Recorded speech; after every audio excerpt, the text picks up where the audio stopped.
നമസ്കാരം.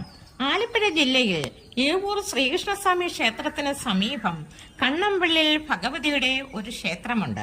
കണ്ണമ്പള്ളിൽ ദേവിയുടെ പ്രഭാതത്തെ സൂചിപ്പിക്കുന്ന നിരവധി ഐതിഹ്യങ്ങളുമുണ്ട്. പ്രപഞ്ച മാതാവായ സാക്ഷാൽ ഭുവനേശ്വരി ദേവിയാണ് ഇവിടെ സ്ഥിതി ചെയ്യുന്നത്. അതിപുരാതനമായ ഈ ക്ഷേത്രത്തിലെ ഉപദേവതകളിൽ ഒന്നാണ് കാക്കാത്തിയമ്മ.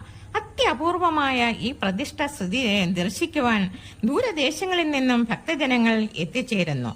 കാക്കാത്തിയമ്മ ഭക്തജനങ്ങളുടെ വിളിപ്പുറത്ത് എത്തുമെന്നും വിശ്വാസം. ഗർഭിണിയായ കാക്കാത്തിയമ്മയെ മക്കളില്ലാത്ത ദമ്പതികൾ വിളിച്ചു പ്രാർത്ഥിച്ച് ഇവിടെ ഒരു ആൽമരമുണ്ട്. ആ ആൽമരത്തിൽ ഒരു തൊട്ടി കെട്ടി പ്രാർത്ഥിച്ചാൽ കുട്ടികളുണ്ടാവും.